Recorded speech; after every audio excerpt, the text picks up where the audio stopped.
Prince Harry didn't just lose a court case, he lost control, he lost momentum, and in the silence that followed, something far more unsettling emerged. Meghan Markle wasn't there. It hits you immediately, doesn't it? Not the verdict itself, not the legal technicalities, but the absence. The kind of absence that feels louder than any public statement. Because when Prince Harry stood facing one of the most humiliating defeats of his life, the one person he built everything around, Meghan Markle, was nowhere beside him. And that silence is raising questions no one inside that circle seems ready to answer. As new questions are being asked about the state of Prince Harry's marriage to Meghan Markle, as she stayed away from his darkest moments, with onlookers saying he looked to be a broken man. Think about the timing. Think about the optics. Because while Prince Harry was left dealing with the financial and emotional fallout of that crushing loss, Meghan Markle had already made her move, but not toward him, toward her own agenda, toward brand promotion, toward visibility. And suddenly, the story shifts. Because it's no longer just about a lost case, it's about priorities. It's about who shows up and who doesn't. Harry probably could have done with a bit of support from her, because let's be honest, he's not got many other people in his life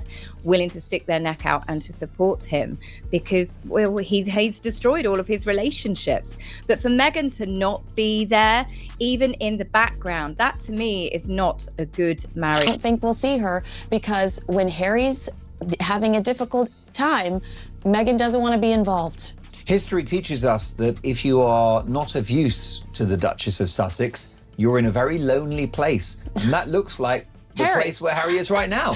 And the whispers started immediately. Quiet at first, then louder. Patterns, always patterns. People began connecting moments, past incidents, small details that once seemed insignificant. And now, they don't look so random anymore. Because when Prince Harry struggles, Meghan Markle disappears. That's not speculation, that's a pattern people are starting to notice. And what does that pattern suggest? Something uncomfortable. Something no one wants to say outright, but everyone is thinking. I'm sorry, I don't think Harry would ever think I would lose, because this is Harry's whole problem. He doesn't think like that. He believes that he deserves to win and he should win. You could see it written all over Prince Harry's face. Not just disappointment, not just exhaustion, something deeper, something heavier. Because this wasn't just about losing a case. This was about realizing too late that the path he chose might have led him somewhere he never expected to be. Alone, and then comes Chatham House, a public appearance that was supposed to restore composure, control the narrative. But instead, it exposed everything. The rehearsed confidence was gone. The carefully managed image cracked. What remained was raw, visible, undeniable. And at 2 p.m. today, when we found out the result,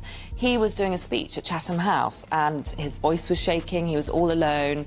He was clearly broken by the whole thing. Yeah. His wife wasn't by his side. So where was Meghan Markle? That question kept circling, louder each time. Because this wasn't just any moment. This was the moment. The kind of moment that defines relationships, reveals truths, strips away the illusion. And yet, nothing. No appearance, no quiet support, no behind-the-scenes reassurance that she was there. Just absence. You know, that's what you do in a marriage. That Harry is always there for Meghan, and she is never, ever there for him when he needs her. And I think that's very, very telling about the true nature of their marriage, and I don't think it's a happy one. And it didn't stop there. The day before, the day after, Chelsea Hospital, key appearances, critical moments where presence mattered not for cameras, but for connection. And still, Meghan Markle stayed away. On Thursday, July 9th, the Duke of Sussex visited the Children's Hospital in Birmingham, where he met with patients and staff. During his outing, Harry made a speech to highlight the 20th anniversary of the first well-child nurse, reportedly telling staff that their difference is changing daily lives, per the BBC. Now here's where it gets complicated, because Meghan Markle has never been someone who avoids the spotlight. In fact, quite the opposite. Public appearances, brand promotions, carefully curated moments, those have always been part of the strategy. So when she suddenly steps back during a moment like this, it doesn't look like coincidence. It looks intentional, calculated. Now, Meghan, as I say, was expected to go to Invictus yesterday, the launch, but actually it was far better for it, because everyone would have been focusing on her rather than Harry playing whatever sport it was with various service personnel promoting next year.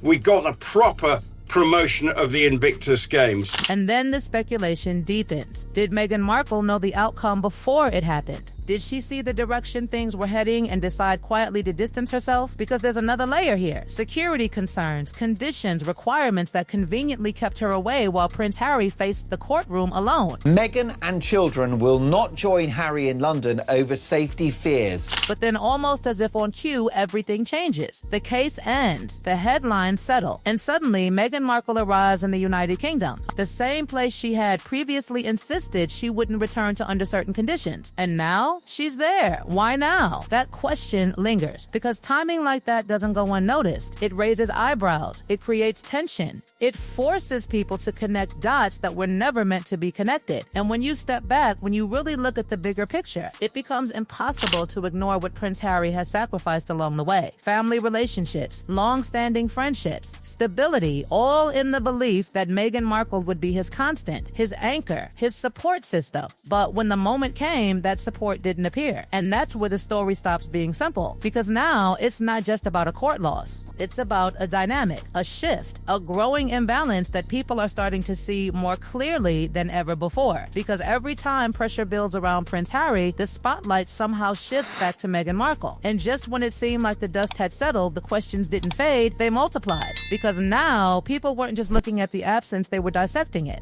Every movement, every delay, every carefully timed appearance by Meghan Markle began to feel less like coincidence and more like strategy. And the more that pattern repeated, the harder it became to ignore what it might actually reveal. There's something deeply unsettling about the way Prince Harry has been navigating these storms. Not just this moment, but a series of them. The backlash surrounding Spare, the previous security court cases, the constant pressure of public scrutiny it's all been building. And in each of those moments when the headlines turned sharp and unforgiving, Meghan Markle seemed to be somewhere else. Not visible, not present, not standing beside Prince Harry when the weight became too heavy to carry alone. And that's where the narrative begins to shift again. Because it's not just about absence anymore, it's about contrast. When the lights are bright, when the attention is glamorous, when the story is positive, Meghan Markle is there, fully visible, fully engaged. But when the situation turns difficult, when the story becomes complicated, when the headlines cut deeper, something changes. And people are noticing. They're asking uncomfortable questions. Questions that don't have easy answers. What does that say about the foundation of this relationship? Because Prince Harry didn't just make small adjustments for Meghan Markle, he made massive, irreversible decisions. He stepped away from everything familiar. He redefined his identity. He reshaped his entire life around a vision that placed Meghan Markle at the center. And yet now, in one of the most defining moments of his life, that center feels empty. And then comes the financial pressure. It's not just emotional anymore, it's tangible, real, mounting. Because losing that case didn't just affect reputation, it came with consequences. Heavy ones. Legal bills stacking up. New challenges emerging. And suddenly, Prince Harry is not just dealing with personal disappointment, he's facing a growing financial strain that could reshape everything moving forward. And here's where it gets even more complicated. Because Meghan Markle isn't just absent, there are growing reports that Meghan Markle is unhappy about the financial burden itself. That changes the dynamic completely. Because now, it's not just about support, it's about tension, about pressure building behind closed doors, about disagreements that don't make headlines but leave visible cracks in the public image. And those cracks, they're becoming harder to hide. Rumors, constant rumors, disagreements, friction, conversations that never quite get confirmed but never quite disappear either. Social media amplifies it, public appearances hint at it, and every new development seems to feed into the same growing narrative. Something isn't as stable as it once appeared. Then comes another shift, another moment that raises eyebrows. Meghan Markle eventually travels from Montecito to the United Kingdom, the same United Kingdom Meghan Markle once insisted Meghan Markle would not return to without specific security arrangements. And yet suddenly, Meghan Markle is there. But even then, something feels off. Because while Meghan Markle is physically present, Meghan Markle pulls away from public events, stays behind the scenes, keeps distance from the spotlight in a way that feels selective.